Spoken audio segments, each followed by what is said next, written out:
بسم اللہ الرحمن الرحیم الحمد للہ رب العالمین والصلاة والسلام علی نبینا محمد صلی اللہ علیہ وسلم۔ السلام علیکم ورحمۃ اللہ وبرکاتہ۔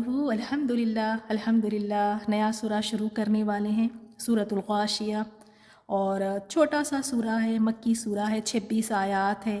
تو سب سے پہلے تو ہم اس کی فضیلت دیکھیں گے، اس سورے کی کیا فضیلت ہے، اور پھر اس سورے کو اگر ہم 3 حصوں میں تقسیم کریں تو پہلے حصے میں آیت نمبر 1 سے 7 میں قیامت کا ذکر ہے اور جہنمیوں کا حال اللہ تعالیٰ نے بیان فرمایا ہے۔ اللہ کی پناہ کی، ان کو کیا کھانے کے لیے دیا جائے گا، کیا عذاب ان کا ہوگا، کیا ان کے حال ہوں گے اس دن، اس کو اللہ تعالیٰ نے بیان فرمایا ہے۔ پھر آیت نمبر 8 سے 16 میں جنت والوں کا بھی ذکر اللہ تعالیٰ نے فرمایا ہے کہ اہل جنت کا کیا حال ہوگا قیامت کے دن، اللہ تعالیٰ انہیں کن چیزوں سے نوازے گا، اللہ تعالیٰ ہمیں ان میں شامل فرمائے۔ پھر آیت 17 سے 20 میں دیکھیں اللہ تعالیٰ اپنی مخلوق جیسے زمین اور آسمان ہے، پہاڑ ہے، اونٹ ہے، تو ان کی طرف دیکھنے کی ترغیب دی ہے کہ ان چیزوں کی طرف دیکھو اور غور و فکر کرو۔ تو انشاءاللہ جب ہم ان آیات پر آئیں گے تو ان چیزوں پر پھر ہم غور و فکر بھی کریں گے۔ اور پھر آیت 21 سے 22 میں اللہ تعالیٰ نے اپنے پیارے نبی سے فرمایا کہ اے نبی، اے رسول، آپ کا کام تو صرف پہنچا دینا ہے، آپ سے اور کچھ نہیں پوچھا جائے گا، آپ کا کام صرف کیا ہے کہ آپ اپنا پیغام لوگوں کو پہنچا دیں۔ پھر آیت 23 سے 26 میں وہ لوگ جو حق سے منہ موڑ لیتے ہیں، حق کا انکار کرتے ہیں، تو ان کے لیے وعید ہے۔ تو چلیں پھر ہم اس کی فضیلت سے شروع کرتے ہیں۔ جیسے اس کی فضیلت میں یہی آتا ہے کہ رسول اللہ صلی اللہ علیہ وسلم اسے نماز عید میں اور جمعے میں پڑھا کرتے تھے۔ ایک تو سبح اسم ربک الاعلی اور دوسرا سورۃ الغاشیہ پڑھا کرتے تھے۔ تو جن بہنوں نے ابھی تک اس سورے کو یاد نہیں کیا ہے تو آپ بسم اللہ کریں، شروع کریں، اس سورے کو حفظ کرنے کی کوشش کریں، کیونکہ اس سورے میں دیکھیں قیامت کی یاد کو تازہ کیا گیا ہے۔ ایسی آیات ہے کہ انسان کو اندر سے جھنجھوڑ دے، فکر آخرت پیدا کرے۔ تو رسول اللہ صلی اللہ علیہ وسلم بھی اس کو اپنی نمازوں میں پڑھتے تھے، تو کوشش کریں اس کو یاد کرنے کی۔ اور آپ جب تفسیر سن رہی ہیں نا تو آپ کو یاد کرنا بھی بڑا آسان ہو جائے گا۔ چھوٹی چھوٹی سی آیات ہے اور بہت سارے الفاظ تو اردو سے ملتے جلتے ہیں، تو یاد کرنا بھی بڑا آسان ہو جائے گا۔ تو آپ ہر ہفتے کی جو آیات آتی ہیں تو اسی ہفتے میں ان آیات کو آپ یاد کر لیں۔ اب یہاں پر پہلی آیت میں قیامت کا ذکر آیا ہے، تو یہ ذکر دیکھیں اس وجہ سے یہاں پر ہے، مکی سورہ ہے، اور مشرکین مکہ وہ تو اللہ کو مانتے تھے، ایسا نہیں تھا کہ وہ اللہ تعالیٰ کو نہیں مانتے تھے۔ جب ان سے پوچھا جاتا تھا زمین اور آسمان کو کس نے بنایا، تمہیں کس نے پیدا کیا، رزق دینے والا کون ہے، تو وہ کہتے تھے اللہ، وہ اللہ تعالیٰ کو مانتے تھے۔ لیکن اللہ تعالیٰ کے ساتھ انہوں نے اوروں کو شریک بھی بنایا ہوا تھا، شرک بھی کرتے تھے۔ اور دوسرا یہ تھا کہ ان کو یہ عقیدہ تھا ہی نہیں، وہ اس بات کو مانتے ہی نہیں تھے کہ دوبارہ مرنے کے بعد پھر سے اٹھایا جائے گا، اس کو مانتے نہیں تھے، اور یہ بھی بات کو نہیں مانتے تھے کہ جزا اور سزا کا دن ہوگا۔ تو اللہ تعالیٰ نے یہاں پر قیامت کے بارے میں اللہ تعالیٰ نے ذکر فرمایا، اپنے نبی سے کہا، حل کیا عطا کا آ گئی آپ کے پاس حدیث و بات الغاشیہ، چھا جانے والی قیامت کی، کیا آپ کو چھا جانے والی قیامت کی خبر پہنچی ہے؟ اور غاشیہ قیامت کا ایک نام ہے، اور یہ ایسی ہوگی چھا جانے والی ہوگی، اور ہر چیز کو یہ ڈھانپ لے گی، ہر چیز کو اپنی لپیٹ میں لے لے گی، چاہے وہ زمین اور آسمان ہو، سورج ہو، چاند ستارے ہو، سمندر ہو، چرند پرند، انسان جنات، ہر چیز کو، تمام مخلوق کو وہ اپنی لپیٹ میں لے لے گی، سب لوگوں کو، ہر چیز کو وہ ڈھانپ لے گی۔ اور اس دن ہوگا کیا، وجوہ، کئی چہرے، یومئذ، اس دن خاشعہ، ذلیل ہوں گے۔ اور اس دن کیا ہوگا، کئی چہرے اس دن ذلیل ہوں گے، خاشعہ کے معنی ذلیل کے ہیں، جھکے ہوئے ہوں گے ان کے چہرے۔ اور چہروں کا ذکر کیوں آیا ہے؟ کیونکہ دیکھیں انسان کے جو تمام جذبات ہوتے ہیں نا، وہ چہروں پر ہی نظر آتے ہیں۔ اگر کوئی انسان بہت زیادہ ڈرا ہوا ہے، خوف زدہ ہے، تو اس کے چہرے سے وہ چیز نظر آ جاتی ہے۔ اگر اسی طرح کوئی انسان غصے میں ہے، کہتا تو کچھ نہیں ہے، خاموش ہی بیٹھا ہے، لیکن اگر وہ غصے میں ہے تو وہ بھی اس کے چہرے پہ نظر آ جاتا ہے۔ اگر کوئی انسان فکر مند ہے، بہت زیادہ ڈپریشن میں یا سوچ میں ہے، تو وہ بھی اس کے چہرے پہ نظر آ جاتا ہے، خوشی کے آثار بھی اس کے چہرے پہ نظر آ جاتے ہیں۔ تو اس دن کئی چہرے ذلیل ہوں گے، وہاں پر ان چہروں کا ذکر کیا گیا ہے۔ کئی لوگ ایسے ہوں گے کہ جو یعنی بہت ہی زیادہ ذلیل ہوں گے اس دن۔ کیوں؟ وہ ہم آگے دیکھیں گے۔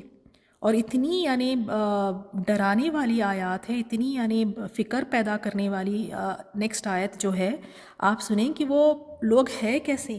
عاملۃ، عمل کرنے والے ہیں، یعنی اتنی محنت کرنے والے، اتنی محنت انہوں نے کی، اور وہ محنت کر کر کے ناصبہ، تھکے ماندے ہوں گے۔ سخت محنت کرنے والے تھکے ماندے ہوں گے، یعنی انہوں نے اتنی محنت کی، اتنے انہوں نے کام کیے کہ تھک کر چور ہو گئے، اتنے انہوں نے کام کیے۔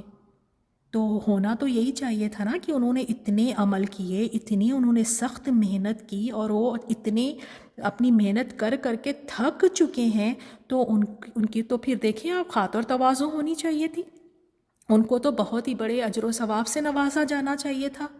پھر ان کے چہروں پر یہ کیوں ہے کہ ان کے چہرے اس دن ذلیل ہوں گے، حالانکہ وہ محنت کر کے آئے ہیں، تھکے ماندے ہوں گے؟ تو اس کی تفسیر میں یہ آتا ہے کہ اس کے 3 معنی بتائے گئے ہیں۔ ایک تو ان کے چہرے کیوں اس طرح سے ہوں گے، کیونکہ ان کو اتنا مشقت والا ان کو عذاب ہوگا، اتنا سخت ان کو عذاب دیا جائے گا، اس سے ان کے اتنے برے حال ہو جائیں گے جو ان کے چہروں سے بھی نظر آئے گا۔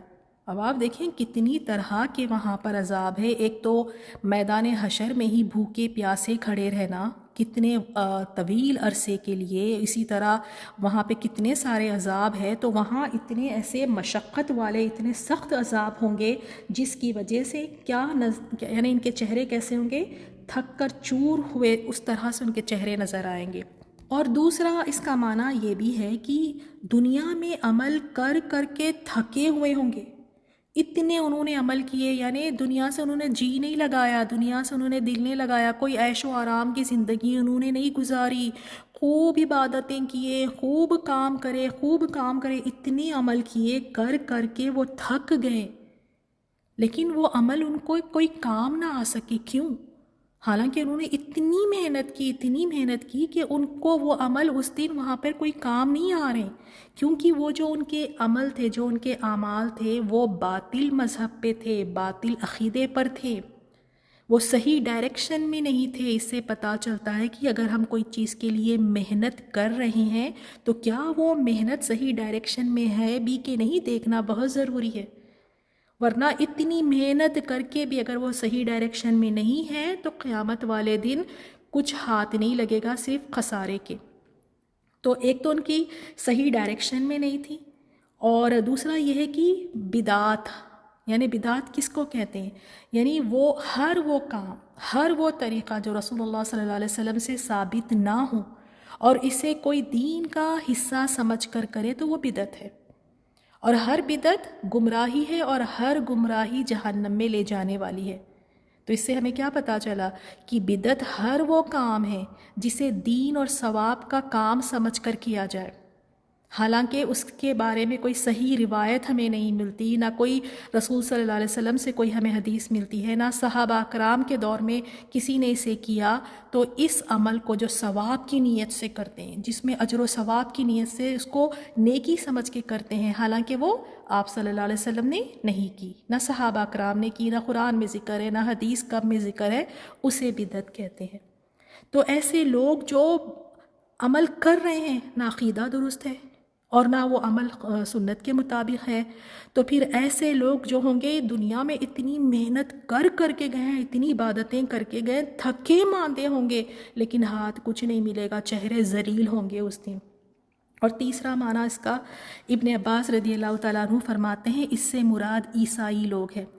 آپ دیکھیں کرسچن لوگ بھی، ان کی اگر آپ محنتیں دیکھیں، کیا محنت کرتے ہیں یہ اپنے دین کو آگے پھیلانے کے لیے، یہ روزے بھی رکھتے ہیں، یہ اپنے دین کو پریچ کرنے کے لیے، تبلیغ کرنے کے لیے، یہ اپنی چھٹیوں میں، اپنے ویکینڈز پہ یہ غریب سلم ایریاز میں جاتے ہیں، ہاسپٹلس میں جاتے ہیں، لوگوں تک پہنچ کر یہ اپنے دین کی تبلیغ کرتے ہیں۔ ان میں آپ دیکھیں ان کے اخلاق بھی بہتر ہوتے ہیں، یہ بہت زیادہ خیر خواہی کرتے ہیں، خدمت خلق ان میں ہے، لیکن اتنے بد نصیب ہوں گے کہ ان کی ساری محنت ضائع ہو جائے گی۔ ان کی جتنی بھی عبادات ہے، جتنے بھی ان کے اچھے کام ہیں، سب ان کے ضائع اور برباد ہو جائیں گے، کیونکہ ان کا عقیدہ ہی درست نہیں تھا۔ تفسیر ابن کثیر میں عمر رضی اللہ تعالیٰ عنہ کے بارے میں ہے کہ حضرت عمر بن خطاب رضی اللہ تعالیٰ عنہ ایک مرتبہ راہب کے پاس سے گزرے، تو انہوں نے اس راہب کو آواز دی، اے راہب اے راہب، تو راہب آپ کی طرف متوجہ ہوا، تو عمر رضی اللہ تعالیٰ عنہ اسے دیکھ کر رونے لگے۔ تو آپ کی خدمت میں عرض کی گئی کہ اے امیر المومنین، آپ کیوں رو رہے ہیں؟ تو آپ نے فرمایا مجھے اللہ تعالیٰ کی کتاب میں سے یہ فرمان یاد آ گیا۔ پھر آپ نے یہی آیت کو تلاوت فرمائی، عاملۃ ناصبہ تصلی نارا حامیہ، سخت محنت کرنے والے تھکے ماندے ہوں گے لیکن پھر بھی دہکتی آگ میں داخل ہوں گے۔ اور حضرت اکرمہ فرماتے ہیں وہ لوگ جو سخت محنت کرنے والے ہیں، تھکے ماندے ہوں گے، یہ وہ لوگ ہیں جو دنیا میں نافرمانی کے کام کرنے والے ہیں۔ تو تھوڑا ہم یہاں رک کر دیکھ لیتے ہیں، کیونکہ ان میں وہ سب لوگ شامل ہیں جن کا عقیدہ درست نہیں ہے، جو شرک کرنے والے ہیں، جو کافر ہے، جو بدعتی لوگ ہیں، اتنی سخت محنت کر رہے ہیں، محنت کر کر کے تھک چکے ہیں، اتنی محنتیں کر کے گئے ہیں، وہ محنت یعنی اتنی ہے کہ وہ اس محنت سے تھک کر چور ہو گئے، لیکن پھر بھی ہاتھ کچھ نہیں لگا۔ مثال کے طور پر آپ دیکھ لیں بدعتی لوگ کتنی محنت کرتے ہیں۔ سب سے پہلی مثال ہم آیت کریمہ کی لے لیتے ہیں۔ لوگ 1.25 مرتبہ آیت کریمہ کا دسترخوان بچھاتے ہیں، اب اس کے لیے کتنی محنت ہوتی ہے، گھر کی صفائی، اور اس کے لیے گھر گھر جا کے پڑوس میں سب کو بلاتے ہیں، فون کالز کر کے بلاتے ہیں، گھر کی صفائی ہوئی ہے، پھر کھانا اس دن تیار ہوتا ہے، گھنٹوں بیٹھ کے وہ 1.25 مرتبہ اس کا وظیفہ پڑھتے ہیں، کتنی محنت ہے، لیکن یہ ساری محنت ضائع۔ اتنے تھکنے کے بعد بھی ہاتھ کچھ نہیں لگے گا، یہ سب کچھ برباد، بلکہ الٹا یہ جہنم میں جانے کا ذریعہ بنیں گے۔ کیوں؟ کیونکہ آپ صلی اللہ علیہ وسلم نے کبھی نہیں کیا۔ آپ صلی اللہ علیہ وسلم کے زمانے میں بھی اتنے مشکل وقت آئے، اتنی مشکل وقت کہ کھانے کو کچھ نہیں ہوتا تھا، پتے اور چمڑے کھا کر انہوں نے اپنے دن گزارے، کئی دنوں تک چولہے نہیں چلتے تھے، لیکن پھر بھی نہ کبھی صحابہ نے کہا کہ بھئی چلو سب مل کر بیٹھتے ہیں، اتنے مشکل وقت آئے ہیں، ذرا آیت کریمہ کا ہم دسترخوان بچھاتے ہیں۔ نہ صحابہ نے کیا، نہ رسول صلی اللہ علیہ وسلم نے کبھی اس کے بارے میں حکم دیا۔ ہاں بے شک یہ آیات بہت ہی ان آیات کی فضیلت ہے، لا الہ الا انت سبحانک انی کنت من الظالمین، لیکن اس کے لیے کوئی تعداد فکس کر لینا، 1.25 مرتبہ پڑھنا ہے اور سب مل کر پڑھنا ہے، یہ غلط ہے۔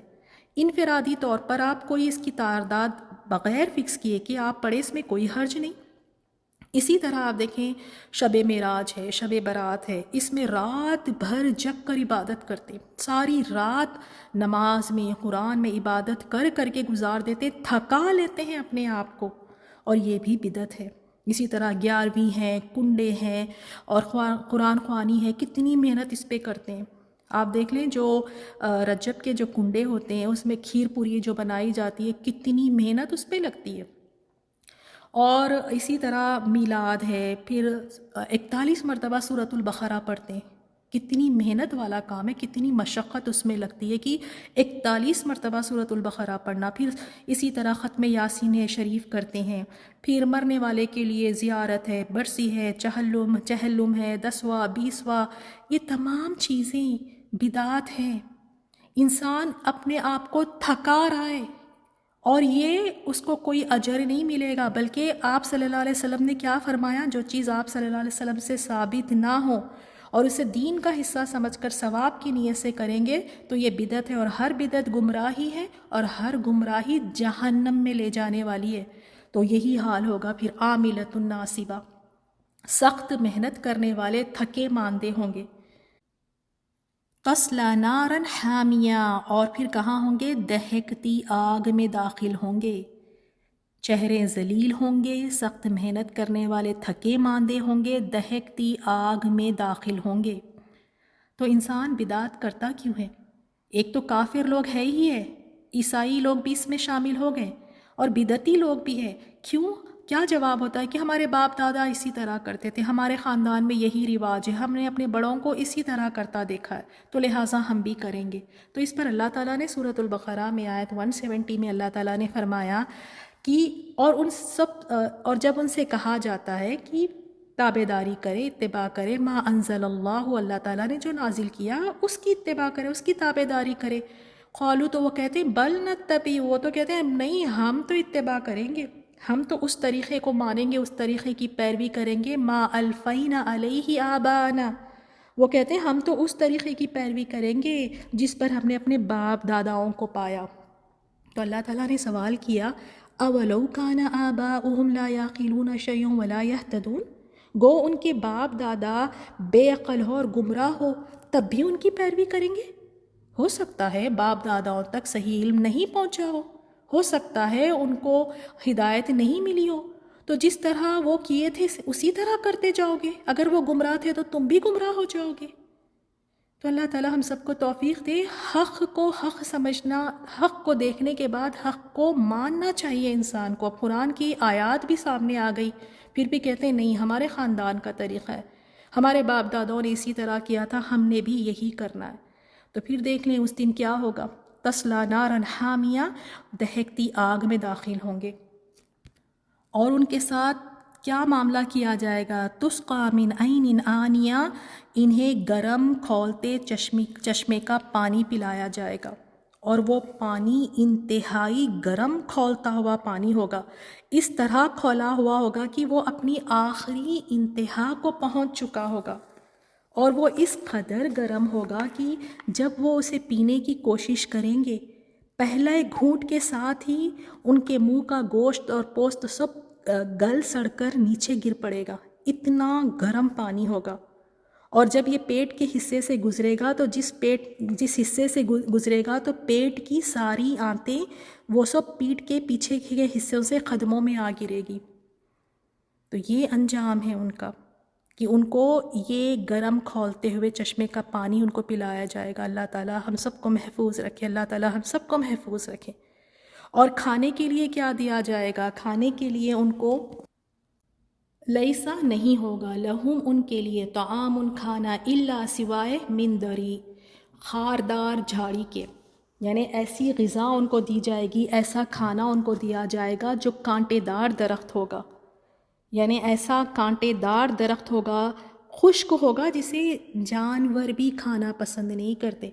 اور انسان کا مزاج، انسان کی فطرت ایسی ہے کہ انسان گلے سڑے کھانے، باسی کھانوں کی طرف کھانا تو چھوڑیں دیکھنا بھی پسند نہیں کرتا۔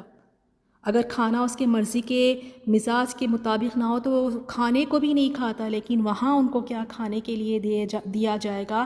ایسے درخت سے، یعنی جو کانٹے دار ہوگا، وہ ان کانٹوں کو کھائیں گے، بھوک اس طرح سے لگے گی کہ وہ کانٹوں کو بھی کھائیں گے۔ اللہ ہم سب کی حفاظت فرمائے۔ اور وہ کھانا ایسا ہوگا لا یسمنو، نہ وہ موٹا کرے گا، ولا یغنی، اور نہ وہ فائدہ دے گا، من جو، بھوک سے۔ یعنی انسان کھانا کیوں کھاتا ہے؟ تاکہ اسے غذائیت ملے۔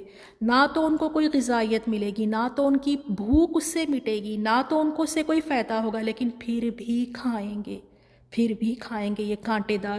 اور یہ اس قدر، یعنی اس کا یہ زخم کی طرح ایک نہایت ہی تلخ ہوگا، بد مزہ ہوگا، اور اتنا بدترین ہوگا، اس میں سے بدبو بھی آئے گی، لیکن پھر بھی کھائیں گے۔ اللہم اجرنا من النار۔ تو چلیں دیکھتے ہیں آج کی آیات میں ہمارے لیے کیا عمل کی بات ہے اور ہم کیا سبق حاصل کر سکتے ہیں۔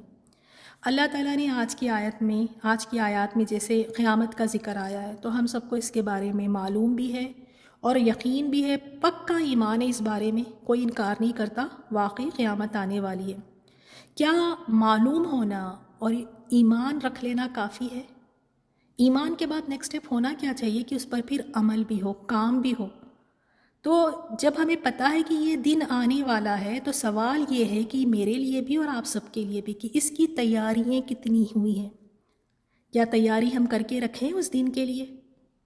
دنیا کی زندگی میں کوئی بھی ایک اہم دن آ جاتا ہے، کوئی بھی ایک ایسا موقع، تو ہفتوں مہینوں پہلے تیاریاں شروع ہو جاتی ہیں۔ اس دن کی کتنی ہماری تیاریاں ہیں، یہ سوال ہم سب کو اپنے آپ سے پوچھنا ہے۔ تو اس کی تیاریاں ابھی سے ہم نے شروع کرنی ہیں۔ اور پھر اس کے بعد ایسے لوگوں کا ذکر فرمایا جو ذلیل ہوں گے، محنت کرنے والے تھکے ہوئے ہوں گے، دنیا میں اتنی محنت کی لیکن پھر بھی اس دن وہاں پر شرمندہ کھڑے ہیں، نظریں جھکائیں، سر جھکائیں، تھکے ہارے، ذلت میں، رسوائی میں کھڑے ہوئے ہیں۔ کیوں؟ کیونکہ ان کی محنتیں اللہ کو راضی کرنے والی نہیں تھیں، ان کی وہ محنتیں صحیح ڈائریکشن میں نہیں تھی، وہ اپنے بڑوں کے رسم و رواج پر، اپنے خاندان کے رسم و رواج پر، باپ داداؤں کے طریقوں پر جو قرآن اور حدیث سے نہیں ملتا تھا، ان طریقوں پر اتنی محنت کی کہ وہاں جا کر شرمندہ ہو کھڑے ہوئے ہیں اور چہرے ذلیل ہوں گے۔ تو آج کی آیات میں جیسے اللہ تعالیٰ نے ان لوگوں کا پھر خوفناک انجام بھی بتایا ہے۔ تو ہم نے کیا سیکھا؟ 3 چیزیں۔ ایک، ہم نے قیامت کے دن کی تیاری کرنی ہے۔ دوسری بات یہ کہ جو انجام اللہ تعالیٰ نے ہمیں بتایا ہے ان لوگوں کا، اس انجام سے ہم نے اپنے آپ کو بچانا ہے۔ اور تیسرا، اپنی محنتوں کو صحیح ڈائریکشن میں رکھنا ہے۔ اب آپ دیکھیں تیاری ہم کس طرح کریں قیامت کی۔ تو جب قیامت سمجھیں کہ جب انسان مرتا ہے تو مرنے والے انسان کے لیے تو قیامت اسی وقت سے شروع ہو جاتی ہے۔ جب قیامت جب مرضی آئے، کتنے ہزاروں لاکھوں سال بعد، لیکن جو انسان فوت ہو جاتا ہے تو اس کی موت کے ساتھ ہی اس کی قیامت شروع ہو جاتی ہے۔ اب یہ زندگی کو چھوڑ کر وہ دوسری زندگی میں قدم رکھ رہا ہے۔ ایک طویل سفر ہے، ایک بہت ہی لمبا سفر ہے، اتنے مرحلے آئیں گے، اتنے مرحلے کہ انسان کو تھکا دینے والے خوفناک مرحلے ہیں۔ تو سب سے پہلے نزا کا عالم لے لیتے ہیں، کیا اس کی تیاری ہم نے کی ہے؟ جب روح نکالنے والے فرشتے آئیں گے تو ہمیں وہ کون سی خوشخبری، یعنی کون سا پیغام ہمارے لیے لے کر آئیں گے؟ جنت کا پیغام، جنت کی خوشخبریوں کا پیغام لے کر آئیں گے یا جہنم کی خبر ہمیں دیں گے؟ یہ سب سے پہلا مرحلہ ہوگا جب ہم اس دنیا کی طرف، اس زندگی کی طرف ہم جب بڑھ رہے ہیں تو ہمیں کون سی خوشخبریاں دی جا رہی ہیں، کس چیز کی ہمیں خبر دی جا رہی ہے، اس کی ہم نے تیاریاں کرنی ہیں۔ اب ساری زندگی بیکار فضول کاموں میں لگا کر یہ امید کر کے بیٹھنا کہ موت کے وقت فرشتے آئیں گے، جنت کی خوشخبریاں دیں گے، تو یہ تو بے وقوفی ہے پھر۔ اور اس کے بعد پھر قبر کے لیے تیاری، یہ گھروں کو سجا سجا کر کبھی تھکتے ہی نہیں ہم، اس پہ پیسے لگا لگا کر کبھی ہمارا دل ہی نہیں بھرتا۔ تو ایک گھر ہے ہمارا قبر، اس میں کیا ہم نے روشنی کا انتظام کر لیا ہے؟ وہ بڑا وحشتوں کا گھر ہے، تنہائی کا گھر ہے، کیا اس گھر میں تنہائی کے لیے کسی ساتھی کو ڈھونڈا ہے؟ یہ بھی تو تیاری کرنا ہے نا، بہت لمبا سفر ہے۔ یہاں کے سفر میں کبھی شوہر اور بچے سب ساتھ ہوتے ہیں، یا اگر گھر والے بھی نہ ہو تو اور دوسرے لوگ ساتھ میں ہوتے ہیں، اکیلاپن محسوس نہیں ہوتا جب دنیا میں ہم کہیں سفر کرتے ہیں۔ لیکن یہ آخرت کے سفر میں اکیلے جانا ہے، تنہائی کا گھر ہے، کیا اس کے لیے کسی ساتھی کا انتظام کیا ہے؟ اب یہی ہمارے نماز، ہماری قرآن، یہ دیگر جو عبادات ہے، یہی ہمارے ساتھی بنیں گے قبر کے۔ اس کے بعد منکر نکیر کے جو سوالات ہیں اس کی تیاری، اس کے بعد پھر حوض کوثر پر آپ صلی اللہ علیہ وسلم کے ہاتھ سے حوض کوثر سے پانی پینے کی تیاری۔ اور وہ کس طرح ہوگی کہ جب ہم اپنی زندگی رسول صلی اللہ علیہ وسلم کے بتائے ہوئے طریقے کے مطابق گزاریں گے، تبھی تو حوض کوثر سے پانی پئیں گے۔ زندگی بھر تو ان کے طریقوں کو اپناتے رہے، شادی بیاہ کے موقعوں پر کوئی فوت ہو جائے تو اس پر عجیب سے رسم و رواج، دوسروں کے طور طریقوں کو اپناتے رہے۔ اسی لیے پھر جب حوض کوثر پر جب کچھ مسلمان پہنچیں گے تو فرشتے ان کو وہاں سے ہٹا دیں گے، اور رسول صلی اللہ علیہ وسلم سے کہیں گے کہ یہ وہی لوگ ہیں یا رسول اللہ جو آپ کی سنتوں کو چھوڑ کر دین میں نئے طریقے اپناتے تھے۔ تو پھر وہاں کی بھی تو تیاری کرنا ہے نا، حوض کوثر سے پانی بھی ہم سب نے پینا، اللہ تعالیٰ ہم سب کو نصیب فرمائے۔ پھر رب کے سامنے کھڑے ہونا ہے، یہ بھی ایک بہت بڑی تیاری کرنی ہے، ہم سب نے ابھی سے کرنا ہے۔ اللہ تعالیٰ نہ ہمارے چہرے دیکھے گا، نہ ہمارے بال، نہ ہمارا رنگ، نہ ہمارا روپ، اللہ تعالیٰ دل دیکھتا ہے۔ دلوں کی صفائی کرنی ہے، دلوں کو پاک صاف رکھنا ہے، حسد سے، غیبتوں سے، کینوں سے، بغض سے، شرک اور بدعات سے دل کی صفائی، کیونکہ تیاری کرنی ہے، ملنا ہے اللہ تعالیٰ سے، سامنے کھڑا کیا جائے گا تو اس دن کی بھی تیاری کرنی ہے۔ پھر اسی طرح اعمال کو میزان میں تولا جائے گا، یہ بھی بہت بڑی تیاری ہم سب کو ابھی سے کرنا ہے کہ بہت بڑا بستہ تیار کرنا ہے، بہت ساری چیزیں اپنے ساتھ لے کر جانا ہے اور ایسے اعمال لے جانا ہے جو میزان میں بھاری ہو. اور میزان میں کس طرح سے ہمارے اعمال بھاری ہو سکتے ہیں؟ جو اخلاص کے ساتھ کیے گئے ہوں، جو رب کی رضا کے لیے کیے گئے ہوں، جو رسول صلی اللہ علیہ وسلم کے بتائے ہوئے طریقے سے کیے گئے ہوں. اسی طرح پل صراط سے گزرنے کی تیاری.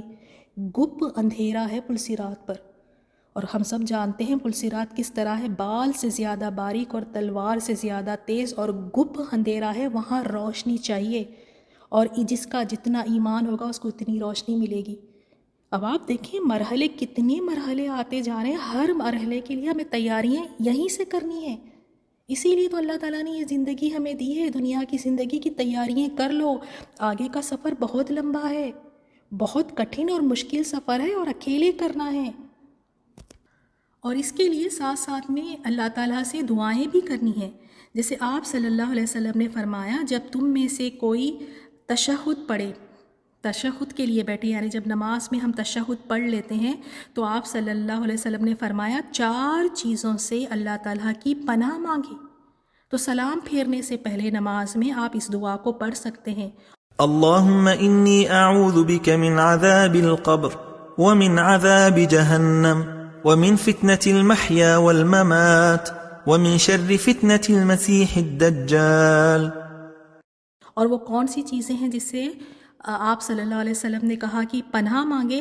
عذاب جہنم سے، عذاب قبر سے، زندگی اور موت کے فتنے سے، اور مسیح دجال کے شر سے. پھر اس کے بعد آپ صلی اللہ علیہ وسلم نے فرمایا اس کے بعد اپنے لیے جو جی چاہے مانگ لے. اسے نسائی نے روایت کیا ہے. تو یہ بہت ہی بہترین دعا ہے. اس دعا کو یاد کریں اور اس کو آپ اپنے نماز میں پڑھیں، سلام پھیرنے سے پہلے، آخر تشہد کے بعد. اور ہم سب کے لیے ایک ریمائنڈر یہی ہے کہ بہت وقت ہم نے ضائع کر دیا ہے. اب بس آخرت کی فکر کرنا ہے، وہاں کی تیاریاں کرنا ہے، اور وہاں کے لیے اپنے لیے بہت سارا سامان تیار کر کے ساتھ لے جانا ہے. اللہ تعالیٰ ہم سب کو توفیق دے، ہم سب کے لیے اللہ تعالیٰ آسان فرمائے کہ ہم اپنی آخرت کی فکر کریں. اللہ تعالیٰ ہمارے لیے آسانی پیدا فرما. اللہ تعالیٰ ہمیں توفیق دے کہ ہم اس طریقے سے عبادت کریں جس طرح آپ صلی اللہ علیہ وسلم نے ہمیں سکھایا ہے. ان آیات کی تلاوت سنیں. السلام علیکم ورحمۃ اللہ وبرکاتہ. بسم اللہ الرحمن الرحیم. هل اتاك حدیث الغاشیہ وجوہ یومئذ خاشعہ عاملة ناصبہ تصلی نارا حامیہ تسقى من عين آنية ليس لهم طعام إلا من ضريع لا يسمن ولا يغني من جوع.